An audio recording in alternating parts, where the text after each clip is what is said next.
Hey everyone, it's Bradley Bush with another algebra video for you. Today we are talking about rational expressions, specifically how you multiply and divide them. Thanks for coming to my channel. I hope you enjoy it. If you do, please subscribe, leave a comment, or give me a thumbs up. Let's start. First, the question, how do you divide and multiply a rational expression? Well, it actually isn't as hard as you might think. First, let's discuss the multiplication. You factor the numerator and the denominator completely, and then you cancel out any terms that are common in the top and the bottom. In other words, you simplify first. And then after that, you just multiply straight across the top and the bottom. If you're doing division, then you flip the second term, or the second expression, meaning the bottom becomes the top and the top becomes the bottom. And then you act just like you're multiplying. So you proceed to multiply, just as we discussed above. Let's do some examples.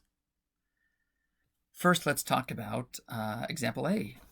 We have x minus 7 over x minus 2, and that's multiplied by x squared minus 1 over 3x minus 21. So first, let's factor. In the top on the left term, x minus 7, there's nothing to be simplified there. We can't factor that. We can't factor the bottom x minus 1 either. But x squared minus 1, which is the top on the right, we can factor that. That's the difference of squares. So that factors into x minus 1 and x plus 1. And in the bottom, the 3x minus 21, if we factor out a 3, we would get x minus 7. So as we look at this, we can see that there's some common terms. And it might help us a little bit if we take out that the multiplication symbol in the middle, and we write it like this. So we have x minus 7, and we have x minus 1, and we have x plus 1. And then in the bottom, we have x minus 1, and we have 3, and we have x minus 7. So we haven't multiplied through yet. We just have taken out that little multiplication symbol. So now we can see we can cancel because we have a product in the top and the bottom. Remember, you can't cancel unless you have a product in the top and in the bottom. And if you do have a product in the top and the bottom, meaning a bunch of things multiplied together, not added, then you can just slash or cancel common terms. So x minus 7 goes. Do you guys see anything else that's there? I see an x minus 1 that goes. So really all we're left with is x plus 1 over 3. And that's it. I'm actually going to change that box to something nice looking. There you go, x plus 1 over 3. That wasn't as bad as you thought, right? Let's try the next one. This is example B. So we have two rational expressions. The left one is x squared minus 2x minus 8 in the top, and in the bottom x squared minus 9. And we're dividing that by the second expression, which is x minus 4 over x plus 3. So the right one can't be simplified at all, but the left one, we can do some simplification there. So x squared minus 9, that's the difference of squares again. So we have x minus 3 and x plus 3. And the top, we have factors of negative 8 that sum to negative 2. So negative 4 and positive 2.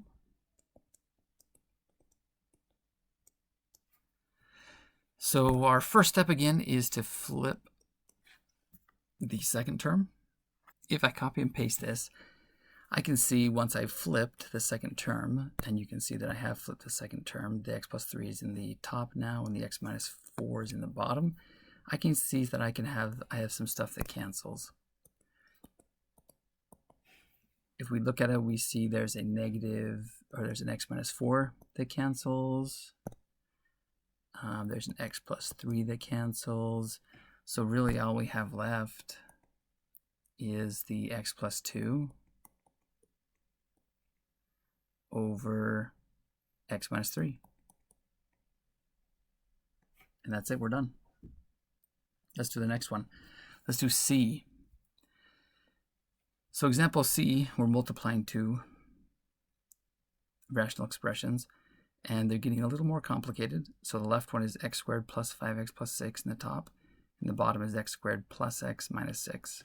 The right term is x squared minus 9, and the bottom is x squared minus x minus 6. Let's do some factoring really quickly. The top, or the left bottom, factors into x plus 3 and x minus 2. In the top, it factors into x plus 3, x plus 2. And on the right, in the bottom, we have x minus 3, x plus 2. And in the top, we have x minus 3,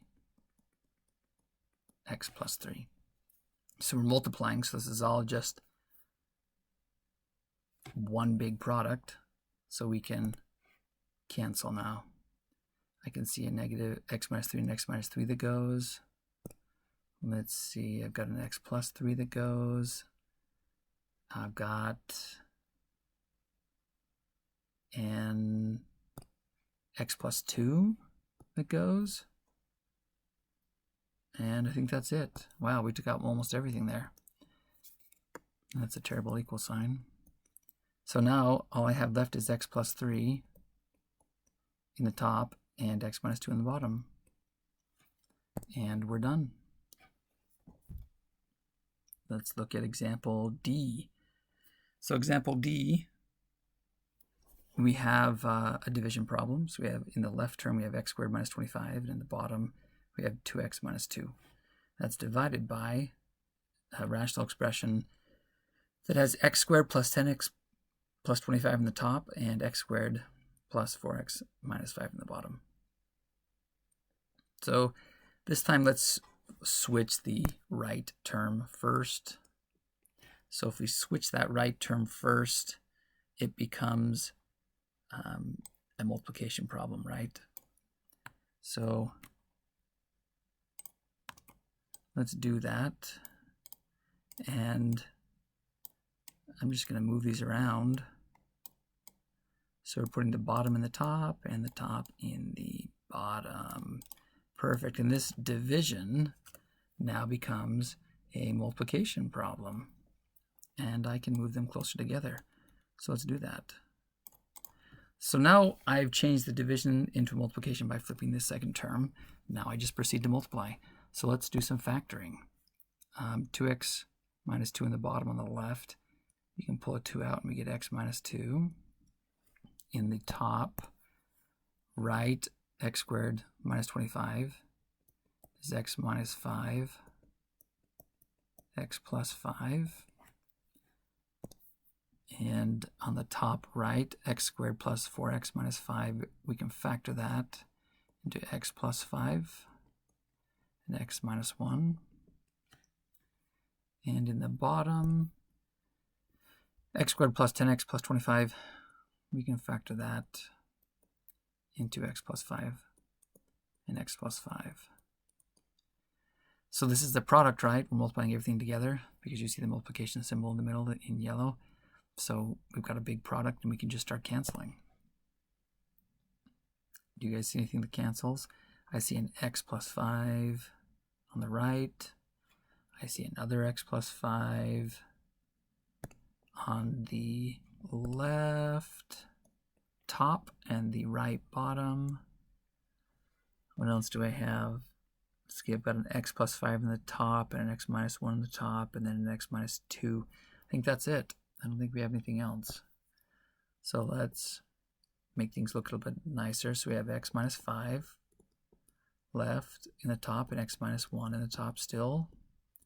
In the bottom we have 2 and x minus 2. And that's it. We've divided them. Let's do one more. So this last one looks the worst, right? Because we've got 3 things. This is kind of a bonus for you. we've got three things here. The first term is x cubed minus 25x in the top and 4x squared in the bottom. That's multiplied by 2x squared minus 2 in the top and x squared minus 6x plus 5 in the bottom. That is divided by x squared plus 5x in the top, 7x plus 7 in the bottom. So what we're going to do is we're going to do these two first, the two left terms first, and once we finish that, we'll have one combined thing on the left from that multiplication, and we'll take that and we'll divide it by the remaining term. Second, x and x squared minus 25. That x squared minus 25 can actually be x minus 5x plus 5. So let's do that.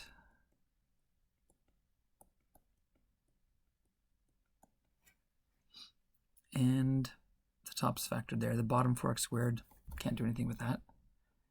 Let's pull a 2 out of the second term top, and we get x squared minus 1 left over. That can be refactored into x plus 1, x minus 1, so let's do that.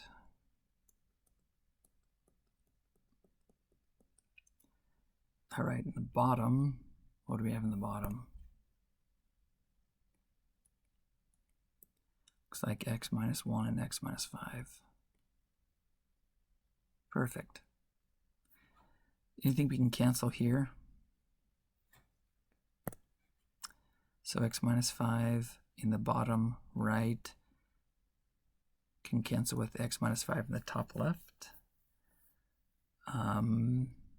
We have an x minus 1 in the bottom right and in the top right. They can go away. So if we rewrote this, now we just have, oh, hey, look at that. I forgot one thing. There's an x in the top left that can cancel with one of the x's in the bottom. All right, so now we have x plus 5 in the top left. And that is multiplied by 4x. And that's it in the bottom. But we also have a 2 and an x plus 1. And do you guys see something that I see? I forgot one other thing. There's a 2 that can cancel with 2 in the bottom. 2 in the top, they can cancel with 2 in the bottom and just leave us with 2. So I'm going to take that out right now. We have x plus 1 and we have 2x in the bottom. So now we're done with our multiplication problem. And we're going to divide that now by, we have x squared plus 5x all over 7x plus 7, right? But let's flip that and change it into a multiplication problem. We need to factor the top right term now that we've changed it into a multiplication problem because we've flipped the second term. We can pull out a 7 and we get x plus 1. That's nice. And in the bottom, we can pull out an x and we get x plus 5. X times x plus 5. As we're looking at this, the x plus 5 can cancel. Anything else? Let's simplify and see if we missed anything. So on the top we have x plus 1, and we have a 7, and we have an x plus 1 again. In the bottom, we have 2x squared. I don't see anything that's common there. So that would be it. We're done. So in summary, we broke it into parts, and we did the multiplication first. And then once we finished with the multiplication problem, we took the result of that multiplication, the two terms on the left, and divided that by the term on the right. Hopefully this was helpful. Thanks for coming, and have a great day.